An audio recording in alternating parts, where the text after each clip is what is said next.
Pernah denger nggak temen kamu ngomong kayak gini? Duh, stres banget nih tugas kuliah gue, bisa depresi lama-lama. Atau kayak gini, kebanyakan nonton drakor sih, jadi depresi deh.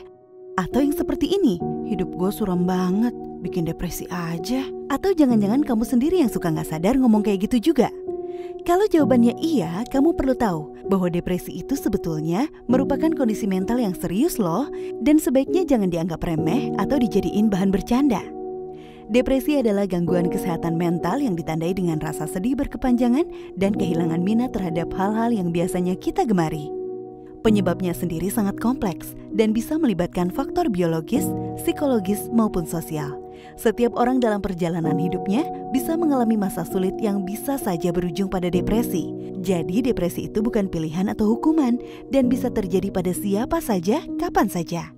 Karena penyebabnya sulit untuk diidentifikasi secara pasti, kita perlu mengenali tanda-tanda depresi itu supaya kita bisa tahu apakah kita atau orang terdekat kita mengalami depresi, sehingga kita bisa mencari pertolongan yang tepat. Oh ya, depresi berbeda ya dengan perasaan sedih atau murung yang biasa kita alami. Perasaan sedih atau murung biasa bisa saja hilang dengan sendirinya, tergantung perubahan suasana hati atau kondisi eksternal. Sementara depresi adalah kondisi medis yang bisa terus-menerus kita rasakan selama tidak ditangani, sama kayak sakit gigi atau luka fisik.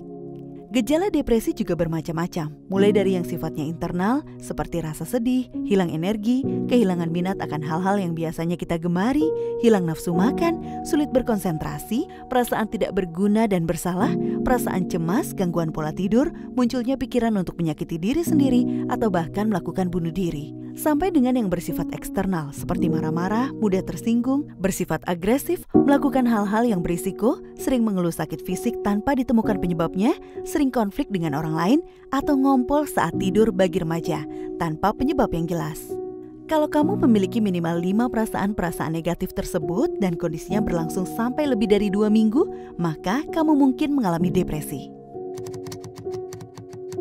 Terus, apa yang harus kita lakukan saat kita merasa mengalami depresi? Pertama-tama, kamu perlu ngobrolin perasaan tersebut dengan orang yang bisa kamu percaya. Kamu juga bisa mencari bantuan profesional, misalnya tenaga kesehatan atau dokter, untuk memastikan secara medis bahwa kamu mengalami depresi. Jika kamu mulai merasakan emosi-emosi negatif, kamu bisa mencoba menghindari terjadinya depresi dengan menjaga hubungan yang baik dengan keluarga, teman, atau orang-orang di sekitarmu, dengan cara curhat atau berbagi cerita dengan mereka. Tetap berusaha lakuin hal-hal yang biasanya kamu gemari, walaupun kamu gak punya mood untuk ngelakuinnya. Ibadah atau aktivitas yang bersifat religius juga bisa ngebantu menenangkan diri dan meredakan perasaan-perasaan negatif. Biasain juga untuk tetap makan dan tidur secara teratur, walaupun sulit. Olahraga secara teratur, walau cuma olahraga ringan, bisa ngebantu perasaan kamu jadi lebih baik dan juga ngebantu ningkatin nafsu makan dan kualitas tidurmu. Hindari konsumsi alkohol atau narkoba karena bisa memperparah kondisi kamu. Waspadai pikiran-pikiran negatif yang muncul dan coba sebisa mungkin untuk gak terus-terusan mengkritik atau menyalahkan diri secara berlebihan. Kadang-kadang penggunaan media sosial yang kurang bijak juga bisa bikin pikiran-pikiran negatif muncul. Misalnya waktu kita membanding-bandingkan diri dengan influencer yang sukses. Coba untuk selalu bersyukur. Dan biasain untuk kasih semangat dan ngucapin selamat sama diri kamu sendiri atas semua yang sudah kamu capai dan dapatkan. Nah, kemudian bagaimana kalau ada orang dalam lingkaran terdekat kita yang kelihatannya mengalami depresi?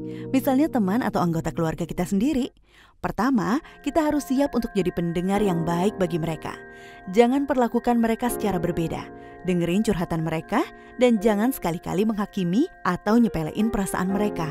Kalau kamu sendiri belum pernah mengalami depresi, jangan bandingin perasaan mereka dengan pengalaman kamu sendiri yang pernah ngerasa sedih atau terpuruk. Karena memang beda. Kalau mereka ngerasa malu dengan perasaan mereka, ingetin mereka bahwa depresi adalah kondisi medis sama aja kayak asma atau diabetes yang butuh pengobatan supaya bisa sembuh. Depresi juga bukan kelemahan atau masalah kepribadian yang harus mereka atasi sendiri. Akan lebih baik kalau kamu bisa mendorong dan ngebantu mereka untuk mencari pertolongan secara profesional. Misalnya, membantu mencarikan nomor kontak tenaga kesehatan. Layanan hotline Kemenkes di nomor 119 extension 8, aplikasi Sehat Jiwa dari Kemenkes, atau layanan telemedicine lainnya bisa dihubungi untuk mendapatkan pertolongan pertama terkait depresi. Jadi kalau kita atau orang terdekat kita mengalami emosi-emosi negatif atau gejala-gejala yang tadi disebutkan selama 2 minggu atau lebih, segera cari pertolongan untuk memastikan apakah kita mengalami depresi. Jangan mendiagnosis sendiri ya. Penderita depresi yang segera mendapatkan pertolongan akan mampu mengelola depresinya dengan baik. Sehingga saat sembuh nanti, dia akan memiliki empati saat harus membimbing atau menolong orang lain yang terkena depresi juga. Dengan begitu, stigma terhadap depresi juga akan pelan-pelan berubah. Sehingga orang yang mengalami depresi nggak ragu lagi mencari pertolongan terbaik supaya bisa sembuh.